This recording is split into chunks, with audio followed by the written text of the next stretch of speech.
Hello everyone, welcome back. My name is Rintan Dumarina, and I will show you the mystery intonation in Indonesian. And our topic today is how Indonesian people use intonation. And uh, for example, what I mean is how Indonesian people use the intonation when they speaking to something and to someone else, maybe, or maybe to their family, or maybe in a work time. So here is the content, or we can say the overview. For the first one, we will talking about what is intonation. And the next is pitch variation. Next is function of intonation. And then how and when people Indonesian use the intonation. Okay, let's go to the first thing that we're gonna talk about it. What is intonation? In linguistic, intonation refers to a variation in pitch of the voice during speech. It is like the melody of spoken language, and it plays a crucial role in conveying meaning beyond the individual words themselves. So, did I just mention the variation in pitch? Okay, so this is how Indonesian use the pitch variations. There is go up, down, combination of both. Where sometimes it is not only the nation how use this speech variation, but there is a lot of country also use not only I think it's not a lot, but if we think about it, all country, all domination, uh, or maybe we can say all the people who live in this earth also using the pitch variation, right? How they speak, uh, how they speak, and is maybe it's like go up, down, a combination of both. So go up is a raising intonation when talking, and then down is falling intonation when talking. And then what is combination of both? Can be rise to fall intonation or fall to rise intonation when talking. And oh, sorry, I forgot to rearrange this. So, what is the function of intonation? Well, there is 5 functions of intonation. There is indicating speaker attitudes and emotions, distinguished from tone, regulating the flow of discourse, highlighting for or focusing on expression, and signaling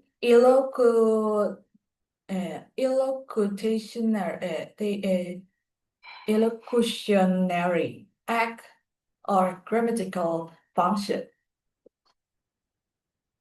And then how and when Indonesian people use the Indonesian? Well, probably I give some like 4, oh, 5, sorry. There is 5 things that how in and when Indonesian people use the Indonesian. Distinguish between statement and question. For example, like for the statement, they usually using falling intonation. It is a declarative sentence generally ends with a falling pitch. For example, like dia datang. The pitch will fall at the end of datang. And for the question, We can say yes or no question. They using the rising intonation. So like to form a yes or no questions, Indonesians typically use a rising intonation at the end of the sentence, not change the word a word order is needed. For example, like dia datang. The pitch will rise at the end of datang. You can hear what the difference, right? By how the statement and the question. For example, like the statement they say dia datang, and for the question is say dia datang. And the next is express motions and attitudes. So there is three emotions and attitudes how the people how Indonesian people use the Indonesian. There is when they got surprise or disbelief, excitement or enthusiasm, and also annoyance or impatience. You can see the example from my PPT. So like if I will tell you how to speak it like it. So the surprising is using the rising Indonesian, right? So the example is how to use the tag the Indonesian is like, oh jadi begitu. You can hear the rising Indonesian, right? For the excitement, they usually generally high and more dynamic pitch range can indicate excitement. I will tell you how they using it. Wah, bagus sekali. Yeah, you can hear the both combination of the Indonesian, right? It's slightly rising and then falling. It is an energetic. So, and also annoyance or impotence is a slightly sharper, sometimes lower or clipped. Tone can convey annoyance. So, for example, the balloon. Yeah, you can do it. You can hear the Indonesian is rising in the nation. So there is three more. Emphasize specific words or information, or we can say focus. And also the signal incompetence or continuity. And the last is use with interjection or particles. Okay, how Indonesian using emphasize specific words or information. If for example, dia datang hari ini. Dia datang hari ini. Is the specific words. Okay, for the next example, dia datang hari ini. Dia datang hari ini. You can hear how uh, you can hear how the different is it, right? Dia datang hari ini. It is contrast with not coming. It is implying a contrast with not coming. So it is an information that he will come today. And the second example, like dia datang hari ini, is implying a contrast with another day. So it means like he will come today. For signal inconvenience or continuity. For example, like saya membeli apel, jeruk, dan okay. Indonesian always using that. Okay. So if we want to if we want to request something, sometimes when we request what we want to buy, we sometimes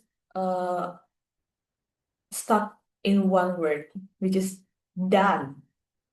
Why? It's because uh, we were saying this my sentence is not complete and I'm still thinking what should I buy? Okay. What should I need to buy or what should I need to do? That's why it's slightly rising in the nation. And the last is used with interjection or particles. Well, there is a lot of interjection in Indonesian. There is si, deh, dong, loh, kok, kan. Yeah, you maybe if you heard some Indonesian trend, you probably know what is kan. Yes.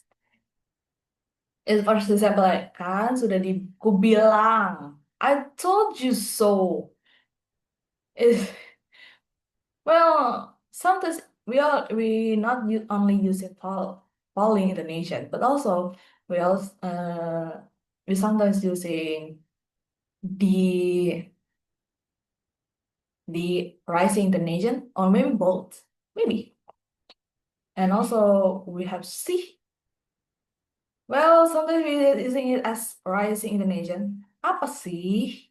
Just like that. Or maybe a falling Indonesian. Apa sih? It's for like we mad or or something. Itu sih like how we can we tell this is the complete sentence of my sentence. Deh, mau deh. It is using the following Indonesian. It's agreement, persuasion, and emphasis. Dong, ayo dong. That's the example. We're using rising intonation, which is the translate is come on, please. Yeah, it is encouragement in sentence, polite comment. That's how we use dong. And also loh. Example, loh, kok dia pergi? Okay, we're using the rise in the nation. Why? Because loh is, for example, for announcing that it is astonishment, realization, and gentle warning. Kok, how sometimes we're using kok as surprise or bafflement and rhetorical questions. For example, like, kok harganya mahal? It is using a rise Indonesian. Kok? Okay. The translate is, why is the price so expensive?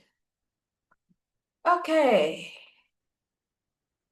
Now, the conclusion of this presentation. Indonesian, like in other languages, is the variation in vocal pitch. There is pitch that conveys meaning beyond individual words. It involves rising, falling, or a combination of both. Intonation serves several functions, including indicating the speaker's attitude and emotions, differentiating it from lexical tone, regulating discourse flow, highlighting information, and signaling grammatical functions such as distinguishing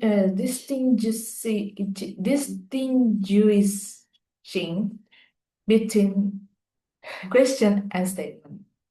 Indonesian speakers also use intonation to differentiate statement from yes/no question, express emotion like surprise or excitement, emphasis specific words, signal accompaniments, and in conjunction with interjections or particle like she and si, deh, dong, loh, kok, and kan to add various nuances. So That's the end of my presentation. If you have any question or maybe another idea, you can send it on my comment section and tell me what shall we discuss next. So my name is Rintan and I will say thank you for watching my video. Goodbye.